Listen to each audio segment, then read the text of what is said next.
This episode is called In the Beginning, but truth be told, we're coming to the end of Season 5. Not many more episodes to go, not many more people left for Lumen to kill. Welcome back, guys, to the channel. It's Fog Entertainment. We're reviewing Dexter, and truth be told, we watched this a few weeks ago, so we're trying to remember what happened. You know, the events aren't exactly clear. They're not fresh in the memory banks, but we're going to give it a good go. We're going to try our best here, and if we fuck up, if we mess up, if we tap out, then you know what? At least we're not a serial killer. So, as Sean Connery said, "Your best." That's what I'm going to try. That's what I'm going to try and do.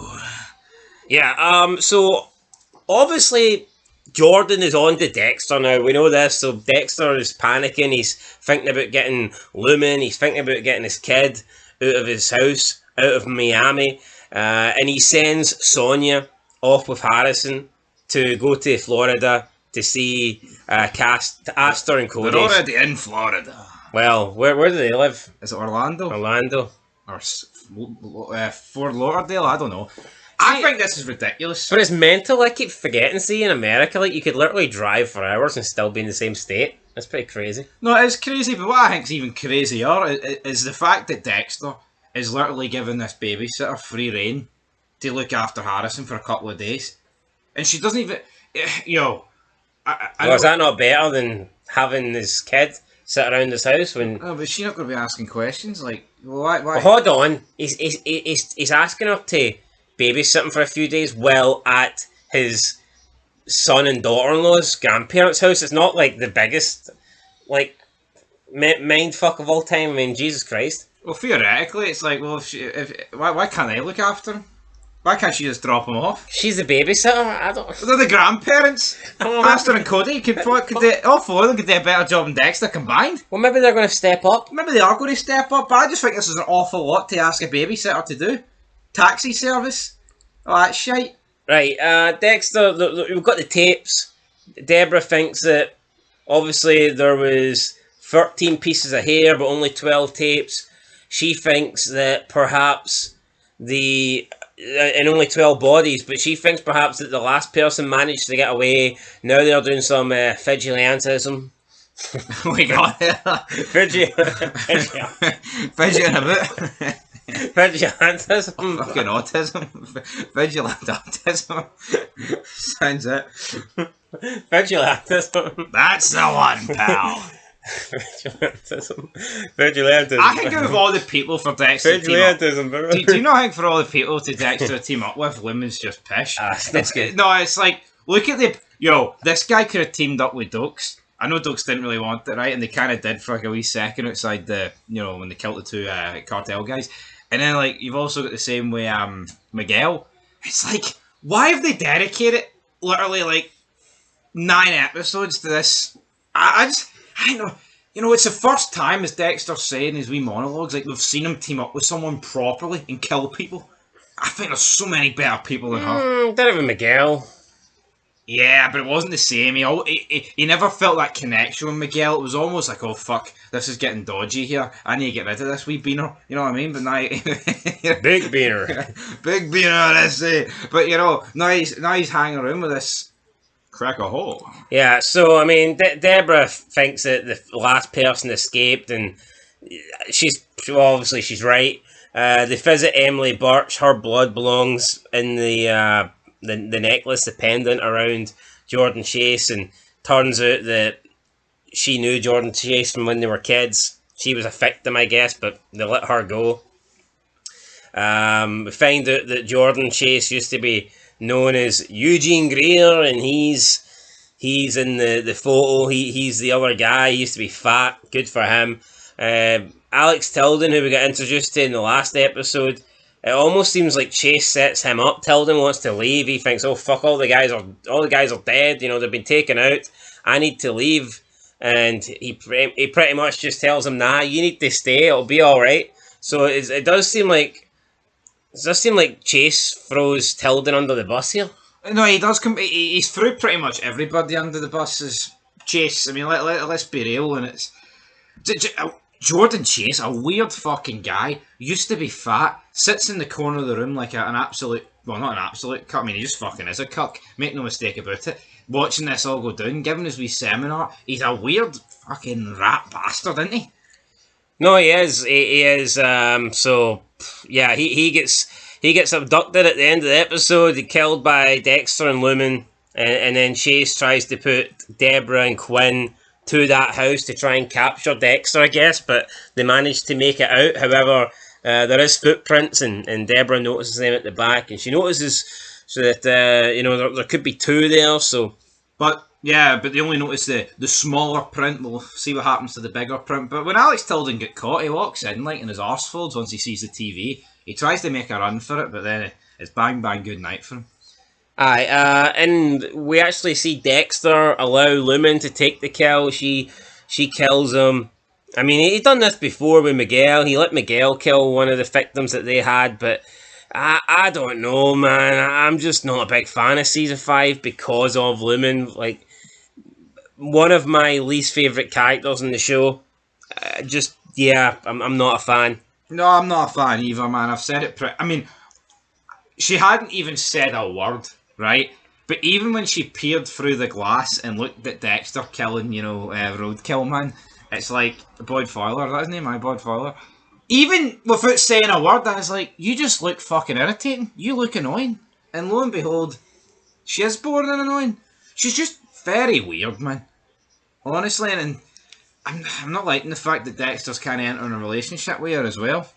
I can almost borderline accept the tag team and killing shit, but long term, I don't really see where it goes with Lumen. Hopefully, out the door.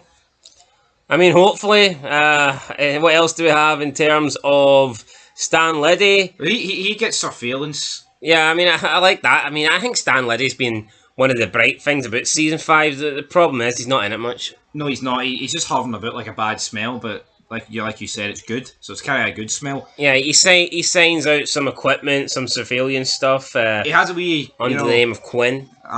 Detective Quinn. He has a wee conversation with Dexter. Like, Harry's kid. It's like, it's weird that the son would go into blood splatter and not the real man. Shit, pal. Dexter's like, yeah. But I like Stan Liddy. Peter Weller, good actor, man. He's just got that natural charisma, doesn't he? Yeah, and we can see that he's pretty much got an eye on everything now. He's set up the cameras. He's got Dexter's place under control. I'm surprised it's a manoeuvre Dukes didn't whip it with surveillance cameras and shit. True. But I guess Dukes wasn't really... He could get dirty, though, on occasion, I guess. True, he could. So, I mean, at this point, it's almost like Stan Liddy, almost like he has enough, doesn't he? He's got more than enough, and you know what? I'm not saying it's but Quinn, Quinn and him aren't on good terms. No, he's not on Quinn's good terms, right? But see, instead of beating around the fucking bush and phoning Quinn with these cryptic phone calls, and I mean, why not just rock up to his apartment and be like, right, here is actual video proof of them practicing in Dexter's apartment of doing this kill maneuver and talking about this thing. I mean, even if there's no proof of Dexter killing anyone, there's enough evidence that him and Lumen know about Chase that would put them... Well, it's like, why is Dexter not telling the department? And then Deborah's theory about one of the 13th woman escaping. It's so obvious with this information and this like video package that Lumen must be the 13th person. And it puts together nicely with Dexter being the vigilante. But, of course, it kind of is plot purposes. Like, Liddy can't literally just fucking go to... Because once Quinn sees all this... It's a slam dunk. Yeah, there's no coming back. It goes beyond him going to the supermarket and showing a picture to... I mean, I guess if... what do you call Mark Mitchell? The Mitchell's son? See if he's like, that's Dexter Morgan, by the way. That's that man. Damn it, it's all over for him then. But what was his name? Arthur? Not Arthur. Not Arthur. Noah? No, Jodie. Not Jodie. Noah Mitchell? Not Noah. No. Jonah? Aye, Jonah. Yeah, but it's like if he goes, I know that man, that's Cal Butler. That's Cal Butler. See, as good as Dexter is, right, the show and him himself, he's helped by a lot of fucking, luck. No, but do you not think, like, Season 5, he's just... He's been off the rails. I think he's got so fucking sloppy. Yeah. I mean, I think him going up against a guy with the connections and, like, popularity and fame of a David Chase and not David Chase, Jesus Christ. What's his name again? Andre? No, I think you're right. No, but Dexter literally threatened him, right, in the Miami PD office. he literally turned around and said to him, like, you know, I'm going to make sure your DNA doesn't match, so me and Lumen get the kill. Like, he's fucking saying that to his face. That's for in his place. So what if he turns around and says, here, your blood splatter guy just threatened me? No, but not even that. He's basically, he's allowing Chase time to get... Ready? Time to get measures in hand and giving up the fact that he's a fucking killer. It just doesn't make any sense to me. We've never seen Dexter get this sloppy, and when he has got close to people, he's always used an alias, or he felt like he could trust them, like he felt like he could trust Miguel, and then with Miguel, like he tried to leverage, he tried to use evidence for him and Miguel to essentially go their separate ways. Yeah. And when he realised that wasn't going to work, it was like, right, well... Yeah, but you look at earlier on, I mean, I understand him getting sloppy once, Rita dies and he kills that guy in rage, but look at the scene where he set it up as if the guys were bumming each other in the boiler room. It's like, look how close he was to getting caught there by Masuka and Deborah. Yeah. An absolute ball head away for getting caught. And just everybody, I get it, right?